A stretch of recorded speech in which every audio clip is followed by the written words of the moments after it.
mengetahui sisi humanis Pak Prabowo Subianto.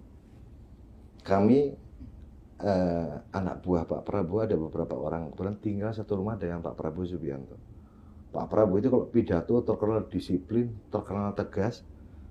Anak buahnya dulu di TNI pun pasti melihat bahwa Pak Prabowo adalah sosok karakter pemimpin yang betul-betul tegas, betul-betul disiplin. Tapi pada saat saya tinggal satu rumah dengan Pak Prabowo Subianto, kita tiap tidur malam, sudah jam 9, jam 10, semua lampu harus mati di kediaman beliau. Jam 11, jam 12 malam, karena lantai kayu itu pakai lantai parket kayu. Jadi kalau ada orang lewat, orang jalan pasti kan terdengar. Kita dengerin suara, kok ada orang jalan di dekat kita. Pak Prabowo itu tiap malam pasti bak selimut nyelimutin anak buahnya satu-satu. Beliau balik lagi masuk ke dalam kamar. Nah di situ sampai saya juga merinding. Orang yang dari sisi ekonomi sudah, menurut saya sudah sangat berkecukupan. Kalau melihat sosok pribadi Pak Prabowo Subianto hari ini, kalau bicara nyari uang, nggak akan nyari uang. Uang sudah berlebih. Apapun yang beliau inginkan, semuanya ada. Jangankan mobil, pesawat pun beliau punya. Jangankan hewan yang kecil, kuda pun jumlahnya sangat banyak. Saya pun ngurus kuda beliau jumlahnya ratusan ekor. Dan kuda yang saya urus pun bukan digunakan oleh Pak Prabowo Subianto. Digunakan oleh Tim Nasional Polo Berkuda Indonesia.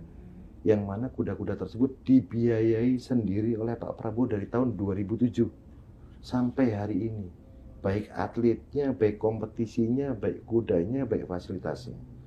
Jadi kalau melihat sosok Pak Prabowo Subianto, bukan karena saya mengabdi, bukan saya bekerja dengan beliau. Tapi betul-betul hari ini, dan melihat Pak Prabowo sendiri, kita melihat kontestasi Pilpres 2019.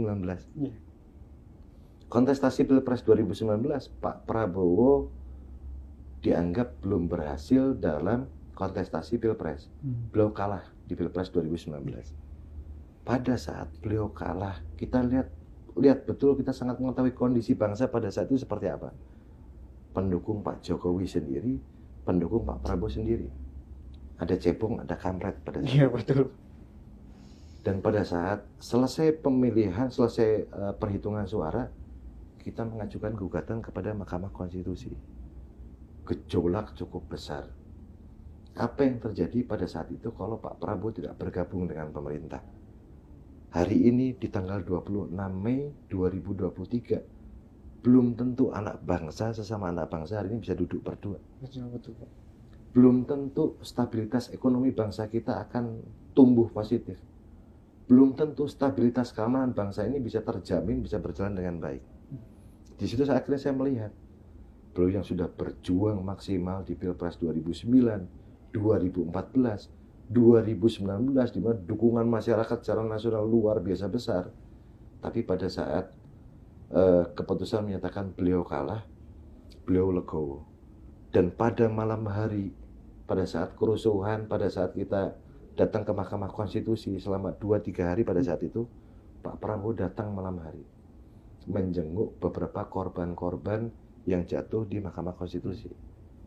Saya melihat beliau secara langsung turun dari mobil, melihat, meneteskan air mata. Beliau berpesan kepada kita, kalian pulang. Tidak Pak, kita tidak akan pulang. Kita akan berjuang secara konstitusional sampai akhir di sini. Kalian pulang.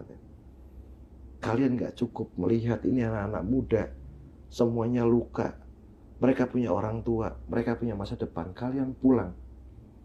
Biarkan saya yang dibusukkan. Kalian pulang. Akhirnya kita memutuskan semuanya kita tarik mundur, kita pulang. Dan pada saat itu akhirnya Pak Prabowo Subianto, kita jangan lupakan sejarah. Pada saat itu masih ada 500 orang yang ditahan di Polda Metro dan di Mabes Polri. Dengan Pak Prabowo bergabung dengan pemerintah, rekan-rekan seperjuangan saya yang ditahan itu pun dibebaskan semua. Nah di situ paling tidak saya melihat seorang yang cinta kepada bangsa dan negara, yang jiwanya merah putih, dadanya Garuda, punggungnya Ibu Pertiwi.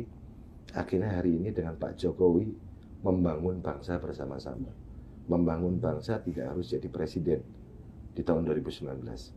Tapi di tahun 2024 tentu kami akan berjuang kembali secara konstitusional untuk mendukung Pak Prabowo dalam kontestasi Pilpres 2024. Di samping ada ketegasan itu ada kelembutan juga Pak. Sangat. Sangat Dan ya. ada hal juga yang lebih penting. Yang tinggal di rumah Pak Prabowo pasti ada rutinitas unik Pak Prabowo Subianto. Oh, Rutinitasnya apa? Beliau pasti memberi makan semut di semua sudut rumahnya. Tidak boleh ada sarang semut satupun yang disapu. Tidak boleh ada satupun sarang laba-laba yang dibersihkan. Tidak boleh ada lumut yang dibersihkan. Ini bukan cuma saya ngomong. Nanti silahkan tanya ke yang lain. Tiap pagi beliau turun keluar dari rumah ngasih makan kuda. Sambil ngasih makan kuda, beliau kalau nggak bak gula pasir, bak gula Jawa. Itu taruh di sana tuh, itu semut banyak. Dan jangan coba-coba kita bunuh semut di depan Pak Prabowo. Wah, habis kita.